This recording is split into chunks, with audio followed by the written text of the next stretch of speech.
choices over here.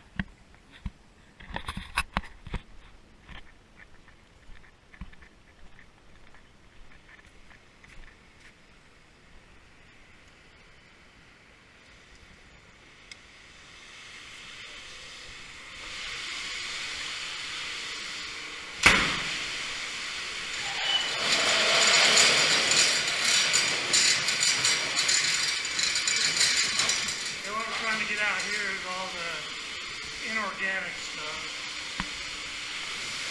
See how it gets on the screen. Get those wipes, get tampons, condoms, all kinds of stuff. We want to get those out because they'll fill up our guidance and then we don't have space for the organics in there. But it's washed off the screen, goes into the grinder, it grinds up all the rags. Separates the organics. The organics go back in the system and the rags come out here.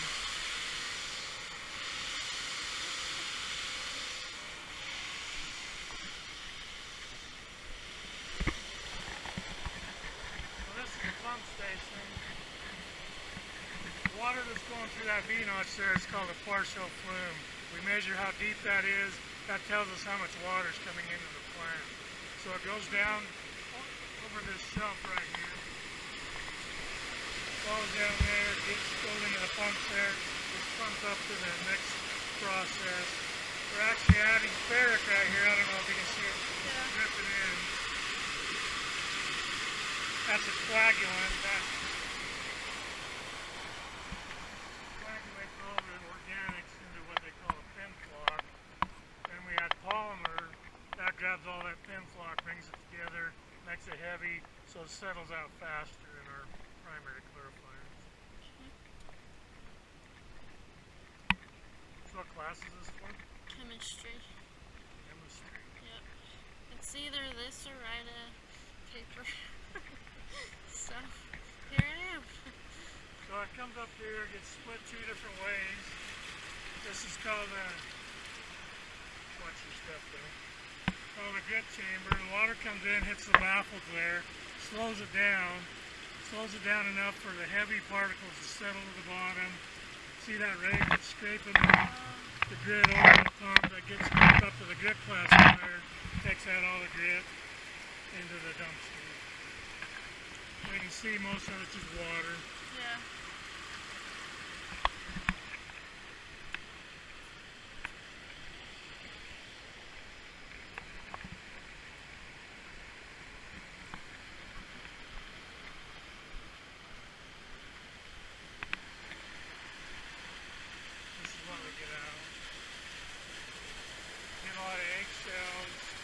Rice, because it's heavy, settles out.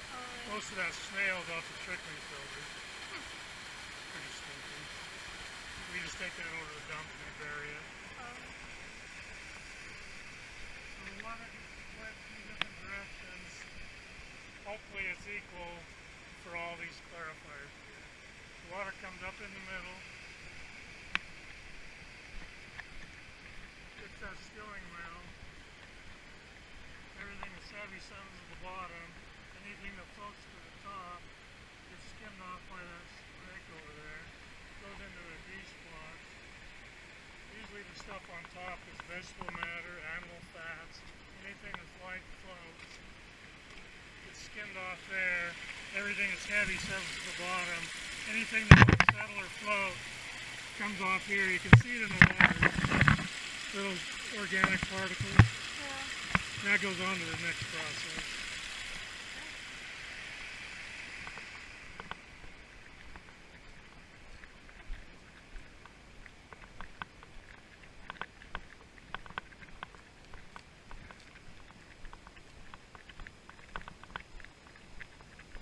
This is called a trickling filter. It's about 6 feet deep. It's full of rocks. It relies on free oxygen in the atmosphere. So water coming up in the center there goes through those arms. The jetting action of the water coming out of the nozzles is what's actually pushing that around. So it's a very cheap process. So if the stuff on top is just algae, but if you go down inside, there's this clear slimy film. It's It's called a zoogliomass, and that's what the bacteria actually live inside. So they're consuming the small organic particles in the water, and then they have a waste. They die and slough off. That goes to the bottom, and we capture those down there. Pretty simple process.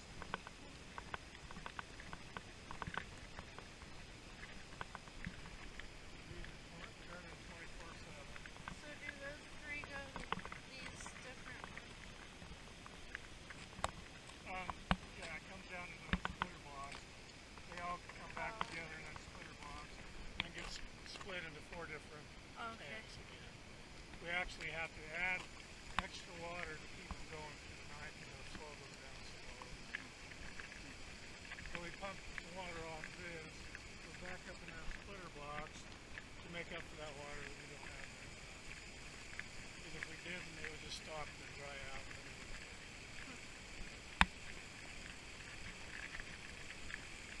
So we flood these once a week. That drives those snails off that you see up there.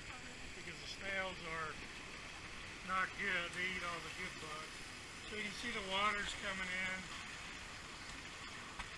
It drains down through there, comes through here, and comes back together right here. Right here, you see the big pipe all coming back together. It gets pumped out to the final clarifier right here.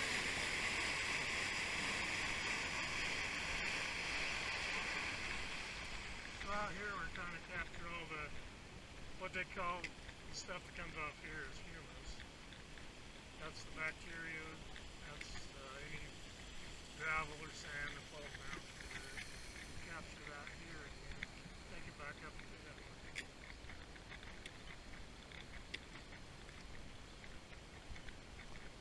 So any water that's going over the weir here actually ends up out in the creek somewhere.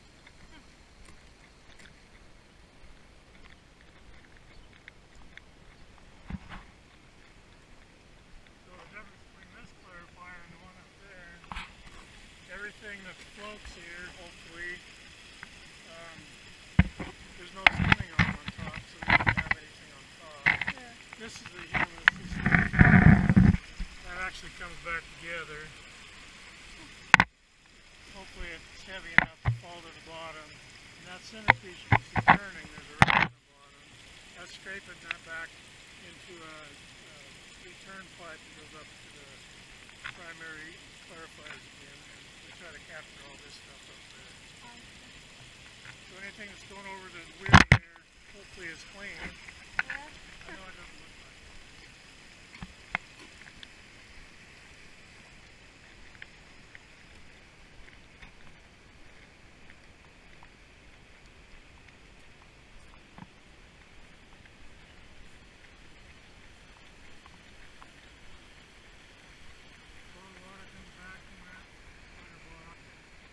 Split 4 different directions in all of it.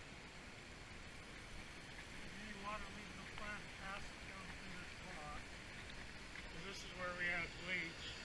That disinfects the water. It doesn't sterilize it, it just disinfects it. You can see it coming in. There's a big mixer there. Yeah, it's not a lot. There's a big mixer there that mixes the bleach into the water to come in contact with the bacteria.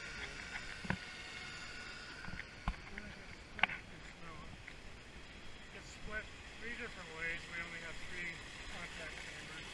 Water comes in this direction, goes through there, it takes about a half hour to 45 minutes. That gives the chlorine time to kill the bacteria in the water.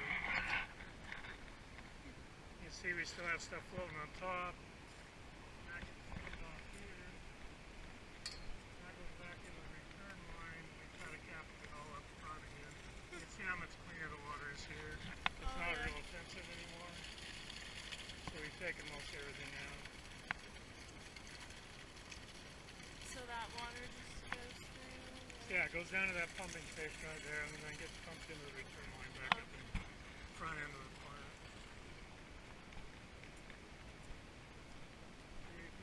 Oh wow. Don't skim that off and it ends up like that. So we'll have to adjust this skimmer.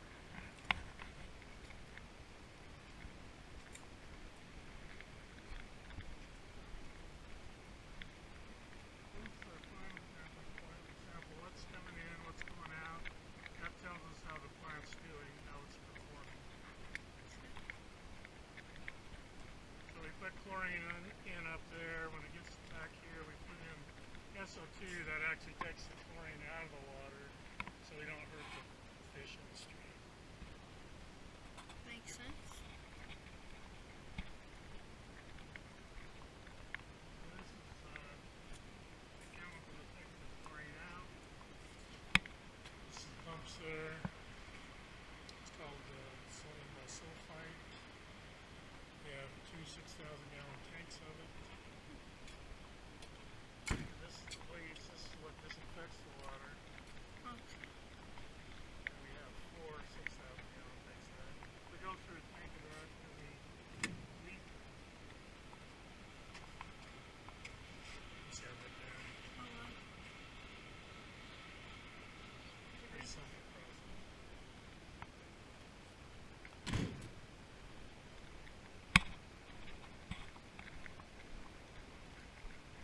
So this is what we're trying to protect, is the landscape. The water goes under this road. Goes out to what they call a Utah Canal. It's a man-made tributary of the Jordan River. They take a portion of the Jordan River water and they put it in the canal and take it over to Ferns and Baybird Refuge and distribute the water through that. So this is kind of backwards. This is all the human waste. Fun. Take out the water. So this is the bed we're going to now. It takes about 3 months to fill them up. We have 4 of them, so Like a year. Yeah. so you see how much water comes out with the sludge still. We take that off of there, take it back through the plant again, try to capture it, maybe in that water. But the sludge, and this all comes out of the lines, so we have to service the lines. We have trucks go out and suck all that dirt out, bring it down here and dry it out. Then we take that to the dump. We take all the water we can off there. The sludge stays here about a year and a half. We just evaporate all the water out of it. You can see how high that one was. By the time summer's here, it'll be about 18 inches deep. Big auger through it. Run a big auger through it, get even more water out of it, and it ends up looking like that far pile over there. And then we put that on a farmer's field, and he really likes it because it's a good soil conditioner. It actually has nutrients in it like ammonia and phosphorus, which helps plants grow. It's cool that you use it. You don't just like put it in the dump.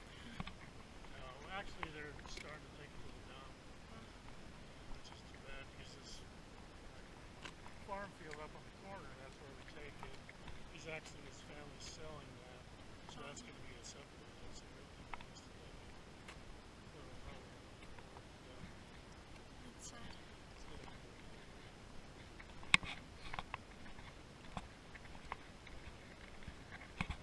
So things you got to look out for in sludge is heavy metals, E. coli. But the heavy metals are too high, then you can't run on the farm. These are the old beds. When I started here in '86, we were still using these, and the population's grown so much. We have to build big ones.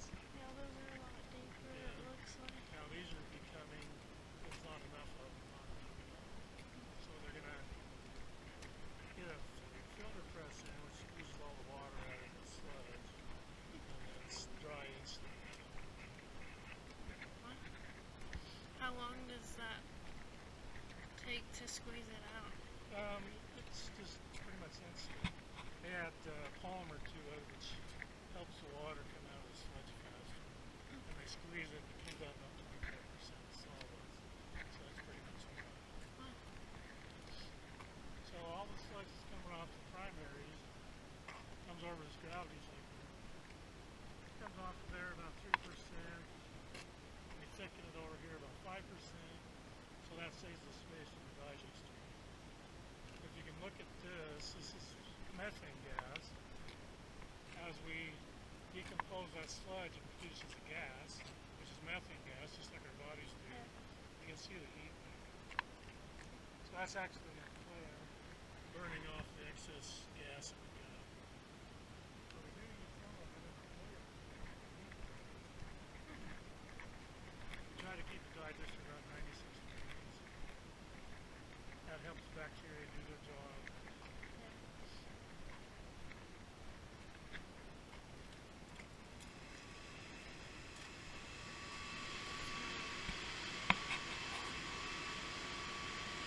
This is a more polymer we put in the water to coagulate everything.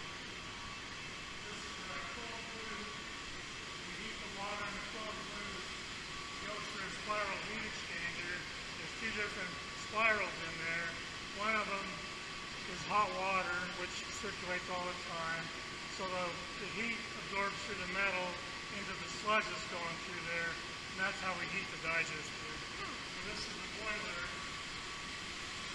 This is actually running on methane gas. You can look in there and see the flame. Pretty simple.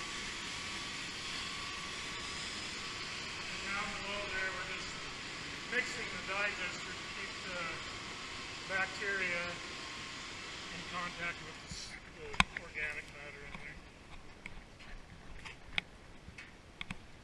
And these leads up here, they're actually floating on a bubble of methane gas. So that's our gas storage up there. So it's quite a bit of storage. Every 2 years we have to get in there and clean. We even get more snails in there. So that takes up our space. So we have to get in there every 2 years and clean the snails out. And we can start digesting the sludge again. Interesting. So this is a pretty simple frac compared to some of them. Pretty inexpensive work. This is how we get the gas in the plant. So it comes down this pipe off those digester lids and goes underground and goes over the boiler or over to the flare. We used to have cogen that actually used that fuel to produce electricity.